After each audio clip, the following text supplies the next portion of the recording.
That's one way. Hola.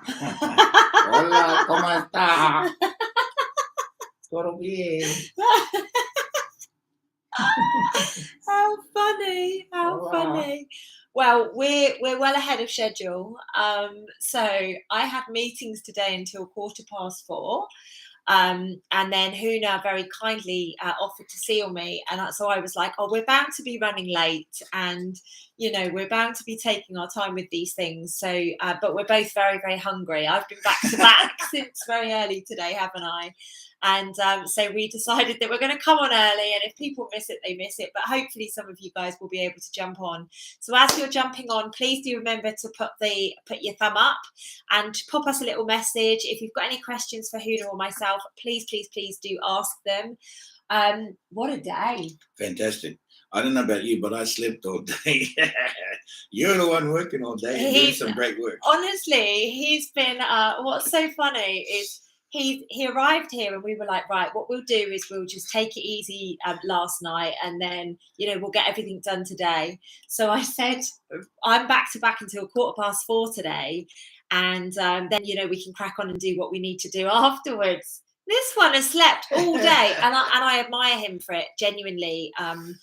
Like, when you get your downtime, you've got to do it. No complaints here. You've got to take the time, and he certainly has taken time with that today. So you arrived here yesterday, didn't you? Did I? I forgot.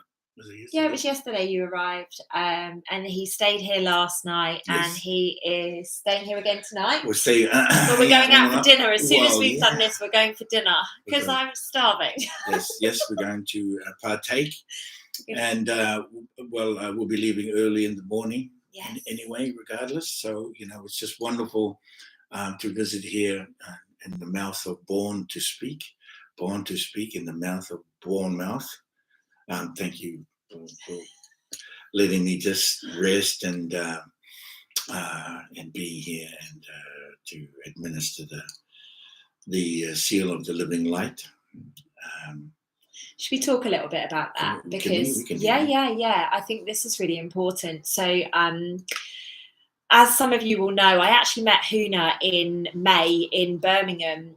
He walked into the house, the kitchen of the house that Charlie Ward had. And he said to me, the first thing he said to me was, "You've had a past life as a monkey." And I was like, "Oh my God, this is my kind of man."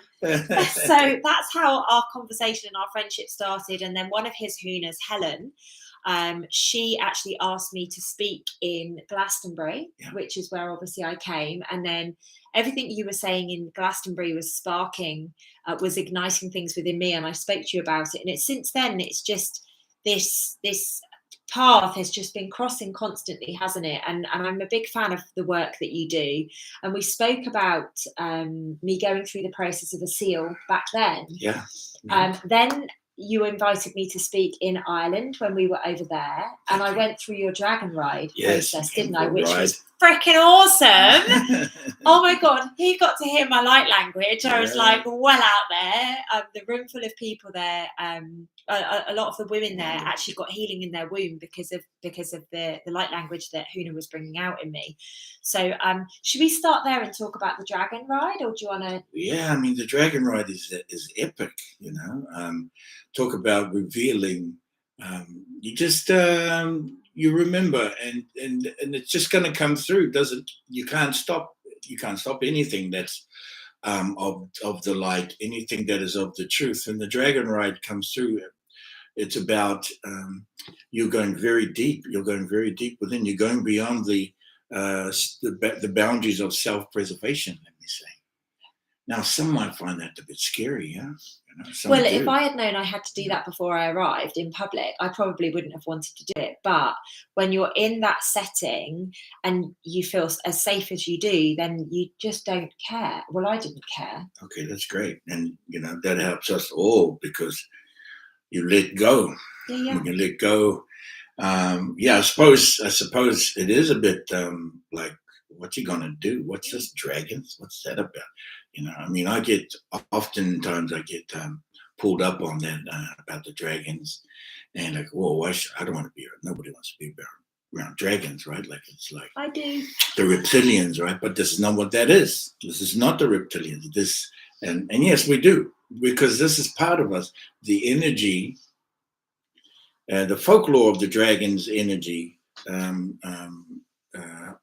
of the highest light, of the benevolent beings that we are, that supports our highest intention. This is the dragon ride. Because ultimately, if you have forgotten it, there's guidance to help you remember that. But it's always about remembering. And the dragon ride is incredible. It's a balancing of the masculine and feminine, activation of the 12-strand DNA to the 24-strand DNA, and then higher through the consciousness of knowing, and the consciousness of knowing, the consciousness of the doing and of the showing up, the consciousness of the showing up. Let that be the teacher. Let that be the teacher. And it is. It is about that. It's not about me teaching you. It's about you remembering and you becoming the one to share. And I used to think that I had nothing to share. And now all of a sudden there's a dragon ride, there's a seal, there's a dragon mask, there's 3 or different versions of the website. Kind of stuff. Stuff. Why? Why am I doing all this stuff when sometimes it's like, don't need to know?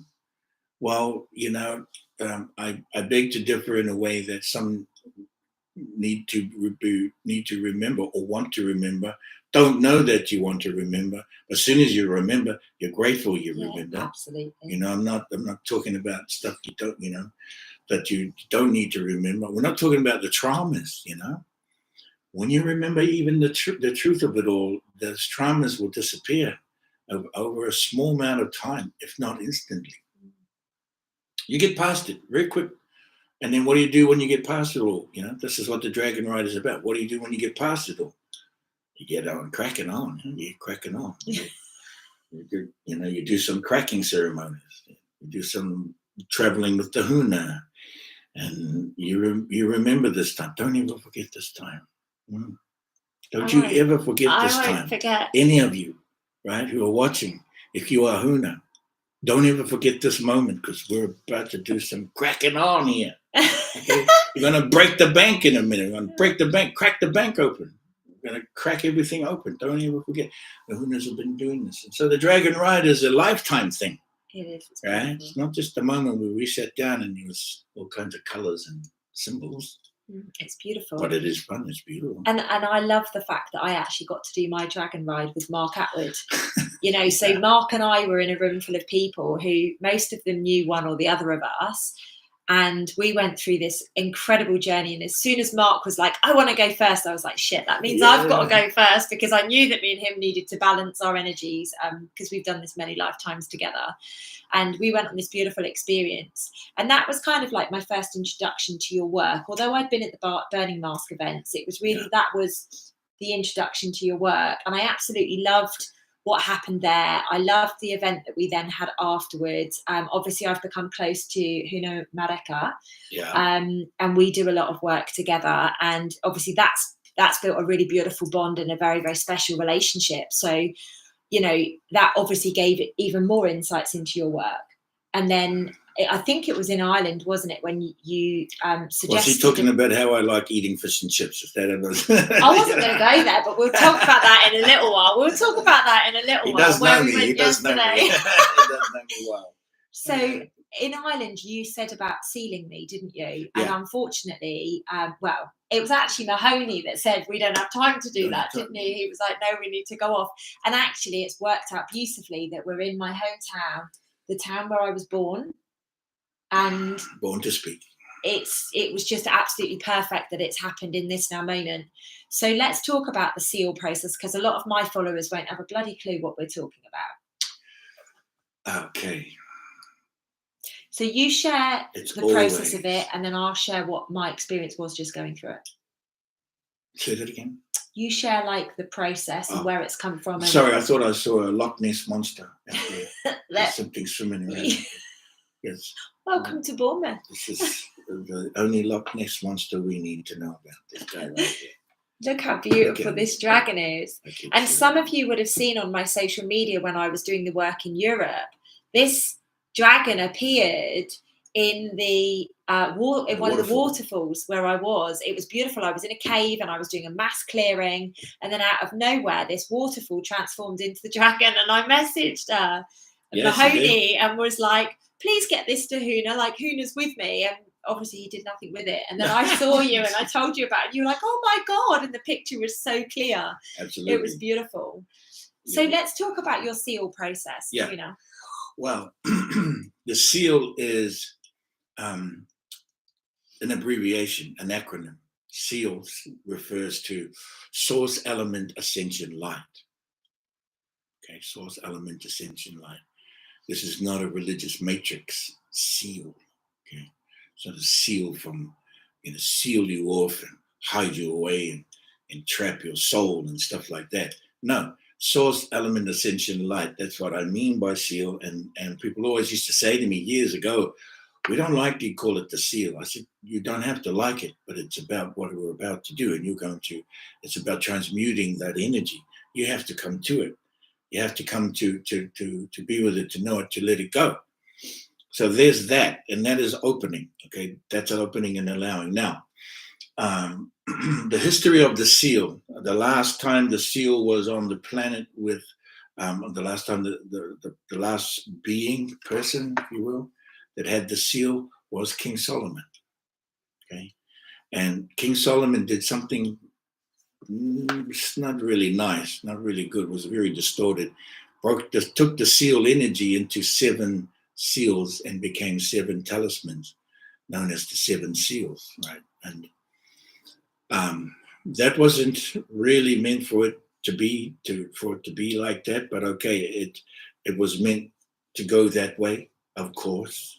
These are the divine things, not knocking anything.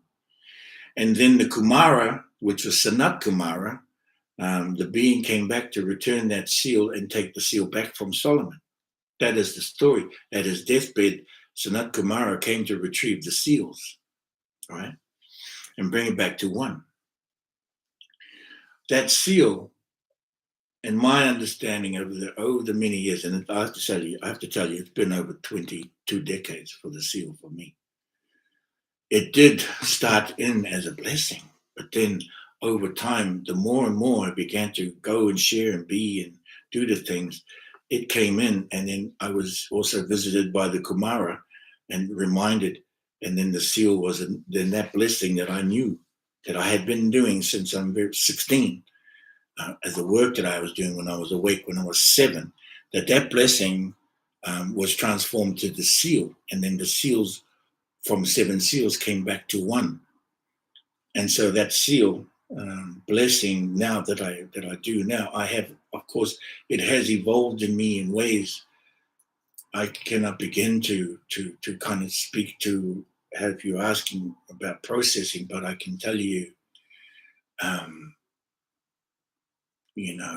they call me Huna Flash now. And the seal is a flash of light that goes through your system to the depths of the pure element in the first dimension. And this is technically how I can speak to it, and brings the light up and clears. The light clears all the way through your dimensions, up through your crown. And there's an activation of your, what we call the dragon energies, right? Or you would like to say Kundalini, but it is not Kundalini. It's called the Tani, which is totally not Kundalini. The dragon energies of the whale and the dolphin. They're like carrier waves, okay, cosmic waves that have the flash of light. And there's a purification happening. There's a clearing of the lineages that automatically happens through the flashing of the system. And then an initiation of the Huna comes, the sound of the nameless one. Okay, it's the sound of the nameless one, which is the Huna. So Huna, Mahakawari is Lucy's plugged into. She plugged into the Mahakawari. She's plugging, or we are plugged in and connected to her. So she's connected into the Mahakawari, which has an incredible the deconstruction of the lineage and the names of the places that are known to be reconstructed, and that into that which is has not been known and heard for a long time to be spoken. Okay, and so the Huna comes, and the process is done through the water and the stone and the sound and the speaking of the sound of the frequencies that come, that I'm able to produce. I produce in a way that sometimes would be with breath and sometimes without breath.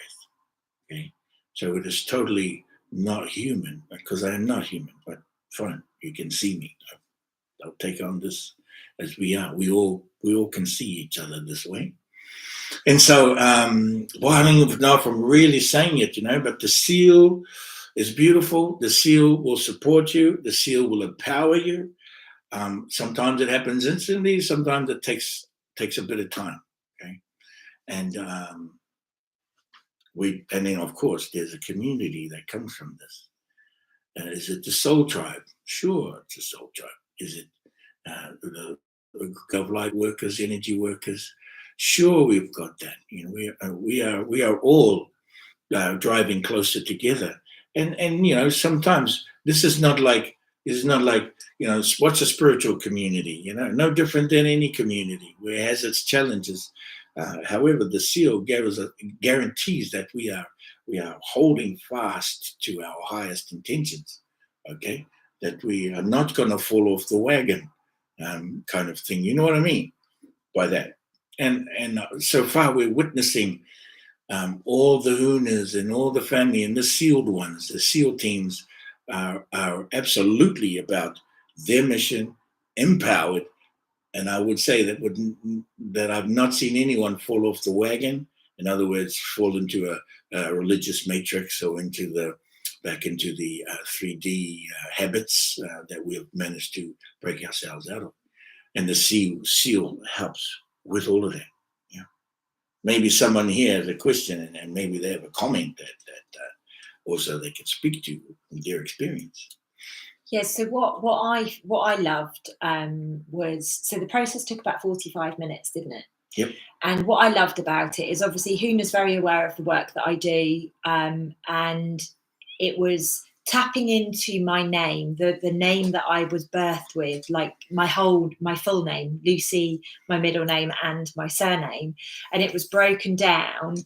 And as Huna was going through, it was just so pertinent to exactly what is taking, like it's written in stars, isn't it? Absolutely. It's there. The your destiny, your vibration is actually written in your name, which is why we all come through and choose the names that we do, so that we have the memories, so that we we come back online, and whether it's through this process or whatever other process, because there's lots of other different processes out there to bring that back up into your consciousness. But it was just so me.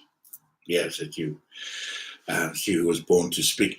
Mahawakari, she was of the first light, who was born to speak from the seed of light, the divine directive from the Mother Universe. Exactly. Deconstructed from Lucy and reconstructed into the Huna, that which is the sound of the nameless one. And of course, that story is infinite. Yeah. Okay, and everybody also has an aspect of it and of each other. This is the Huna, one in the many in the one. Yeah. Okay. Absolutely, it's beautiful. And so Angela's put, can I do this myself? No. Huna needs to take you through that process. Well, I believe that's the point, right? Yeah. So my recommendation would be, Angela, is, I can't remember where you are. I think you're based in America, but apologies if I'm wrong with that. What I would do is tap into when Huna is local to where you are or nearby, so that you can actually get it done. It's a beautiful process. Like I said, it can be done on stream too. It can be done streamlined as well. Okay, I was close with America, not quite there. I apologise, Angela, but so Huna can do these on live as well. And what's the best way to contact you? You've got a website. Website, yeah. The website is I've redesigned the website. You can go to houseofhuna.earth. Houseofhuna.earth. So what I'll do is I'll put it in the description. for this video as well, or I'll pop the link in the comments once we're done. But I just, just want to let you guys know that all of this stuff is accessible. Can you do I assume you have to be in person for the dragon ride? Yes, that's typically, and that is typically a group occasion, a group event. And I know, obviously, because I spoke at some of your Burning Mask events, you're going to be doing, the process has changed for 2023, right? So they're going to be one a month over the course of the year, whereas before you did 8 in very quick succession, or whatever it was, 6 weekends almost together, bam, bam, bam, bam. Yeah.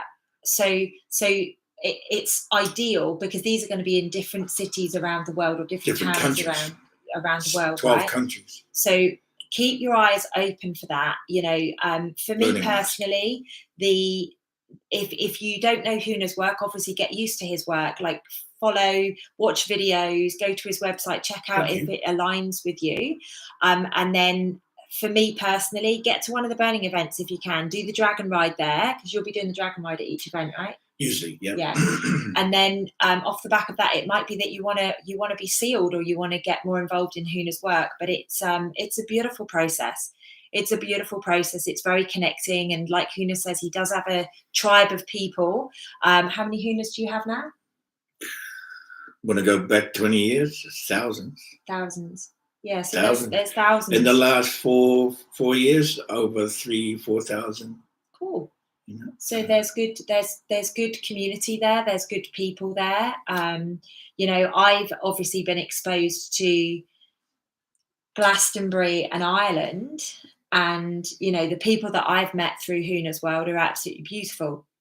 Some of the girls that held space for me as I was purging in Ireland. For those of you that came to Soul School, Ma is a Huna. She's obviously a very, very dear friend of mine now, and that's because I met her through Huna, and that relationship was born. So we're going to call her later, by the way. I told her we're going to call her. Okay, fantastic. Yeah. So, and all of the work that I'm doing with Soul School very much links to what Huna's doing. We're bringing the light. That's the whole purpose of what we're doing. We're just using different modalities. We're using the tools that we have remembered this lifetime to bring it in. So Soul School, Self-Love Club, all of that stuff is very much interlinked with the workings of what we've remembered from our past, where we originated from, I guess is the best way to put it, right? Our origins, and our eternal memory. Mm-hmm. And certainly the seal aligns that, and the dragon ride, and all the pieces we're doing, schools, the Soul School, and the School of Light, which is what I'm working to bring to Cozumel Island in the coming year or two. School of Light, and we're all aligned through there. Yeah. Through, and this is the most important thing, and this is the most important message from my perspective, is it's collaborations. We're not here to be the savior. We're not here to be the, any of those things, the Messiah, as Charlie calls it. We're actually here to just stand in our light and shine, so that we can really get into alignment with the mission that we got sent here to do. And, I've known from a very young age I was put on this planet to communicate. Like, I've known that from a very young age, because it was just written in the stars. I used to go and collect, grab people, pull them together, and create things. And when my name actually gets broken down, and Huna's like, this is what you got sent here to do, it's just beautiful for that. Not that I needed validation, but it's beautiful validation. It's fun, and reminders. It's fun. Fun. Yeah. Fun. It's fun. It's fun. It's all good. Absolutely. Mahakawari. Wow. Yeah, she was of the first light, born to speak from the seed of light, the divine directive from the mother universe. That is very deep and very huge. Just a little mission. Huge. Huge. Just a little one. Honestly, I must have jumped at that when they offered it. That's me. I'll take it. I'll go and remember. The divine directive. But this is the whole point, right? So, Huna, where are you going from here? Because you were supposed to be crazy you were supposed to be going to Japan, right? Yes. You know what? A little bit of energy is going around in Japan, and I had said I was going to go to Mongolia. That's there, but then now we're 20 below zero. So who wants to drive around in that? and then Japan was always aligned to Mongolia. And so what I've just done is I'm changing that schedule too. We're going to move Japan and Mongolia together. They have been calling to be together for so long now, but almost 8 years I have had a go at it a few times now. And something has been not in the way. I won't say it's in the way. I would say that it's causing me to switch, and it's okay. I won't say that's a bad cause or a negative thing. It is about safety still. And over all these years of working with the Stargates, and I've got that experience to understand, that in my understanding, these two have to come together. So I'm moving the dates to roughly the end of spring, end of April, early May, where we do have time to travel to both of them, where we will have a chance to drive the deserts of the Gobi deserts in a 4x4 going to the Stargate. That sounds fun. Because there's no planes. They turned the planes off, I heard a long time ago. So made the switch. That's my story, and I'm sticking to it. Okay. Sometimes we've got to pivot, right? Sometimes we've got to pivot, and it's a really important period of time that we're in right now. In every area, whether you've got business, with the way that the recession and things like that is starting to take place, it's a pivot time. Likewise with spirituality, you have to be flexible with where you're going, and sometimes you might have a clear directive that you need to be in Japan, or actually it was Mongolia, wasn't it? Yeah. And then it's like, actually, no, I can't do that, so I'm going to go to Japan. Oh no, I can't do that because now something is impacting the safety. And at the end of the day, we've all got to be safe. Like, there's no point us dicing with death now. We've got enough on our plates right now. We're here on a mission, and we need to get this shit done. That's it. So much is amassing right now. As some of you know who are here watching, are investors in what is about to be released with deliberation and opportunity, right? And so that's caused a critical massing of energies through Ukraine and Russia, Japan and Korea and the United States, and so much as the energies are swirling around there. Okay, so this pivotal time, this critical moment, we make that adjustment, and I'm happy to go. I'm happy to go to have Japan and Mongolia at the same time. Come with us. There's 2 Stargates in 1 week, inside of 1 week, or roughly 8 days. Come with us. Get yourself sealed. They give you a bit more time, and of course, nobody comes to the Stargate. That if I can help it, nobody comes to the Stargate unless you're sealed in the frequency. The Stargates are being reset to a certain frequency. You'll like it. You'll love it. Trust me. It'll be fun. Yeah. That's what they all say. That's what I'm saying. Well, we've got the evidence. We've been there. We've done 19 Stargates. Amazing. Okay, there's and 20 and 21 are about to happen. And Marika, David Mahoney, what is he? He's been to like 3 of them with me so far. Yeah, so I was glad that he got sealed before that happened. And so, there's a remembering there, right? They're not only are the Stargates connected there, but also the constellations on the planet. Do you know that there are constellations, the terrestrial constellations, aligned to the celestial constellations, and it is not draconian, it's Lemurian, okay? There's some things to get here. It's fun. Share with you, right? There's a lot to learn, isn't there? And we'll go and eat. Yeah. Feed me. That's all. I'm just like, I need to eat now. I really need to eat now. Oh, it's already 5:45. It's time to eat soon. I've eaten next to nothing today. Huna's just slept all day. Do you get what I mean? He's just slept all day. So we've I've been too busy, haven't I? I've just been back to that. Oh, you're doing the book. She's got a book coming out. You've got to stay tuned into that, guys. Yeah. The book is... What's the book? What's the deal with the book? The book is basically my story. It's my story. It's my story from going from Little Miss Party Girl, caught up in the material world, going through a mass awakening to the version that you guys see today. Born to speak. Yeah, absolutely. And so yeah, it's basically from 2013 to 2018. So there is a second book that is already starting to be penned, you know, and then there will probably be one after that as well. But it's a very beautiful. Have you ever read The Celestine Prophecy? No. It's a very, for any of you that have read The Celestine Prophecy, I'm probably in it. It's a book like that, but it's real life rather than fiction. Oh, nice. You know, and it is literally just the way that synchronicities and signs, and this is the whole point of why I've been given this mission, Born to Speak, is because it doesn't matter whether it's in a book or whether it's in a video or if it's in my programs or speaking at people's events or anything like that. Like, I've just got to speak the light into existence. That's it. Well, congratulations on the book. And you know, Huna Mahakawari is a book. It's a universal book. So she who was born to speak from the seat of light and the divine directives from the Mother Universe, that is a book you can write. We might have to call it Huna Mahakawari. Huna Mahakawari. I think we're going to have a book called that, aren't we? Definitely, definitely. Well, I think it's time to go and eat. Can I? Please. Sorry, guys. We were supposed to come on at 6, and then I was like, I'm really sorry, we're going to have to do it early because we want to go and eat.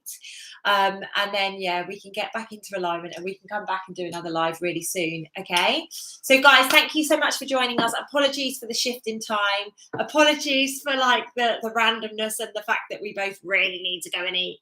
Okay. We will see you next time. For any of you watching this back, please do comment and we'll come back to you.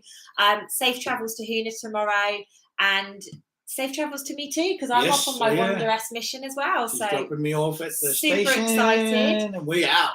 Yeah, absolutely. We're going in different directions, but we're going to be connected. So, guys, thank you so much for watching today. I'll pop the details of Huna and how to get hold of him when I get back from food. All right. Sweet dear ones, sweet daily beloveds. Love you guys. See Have you the soon. most best evening. Ciao, ciao.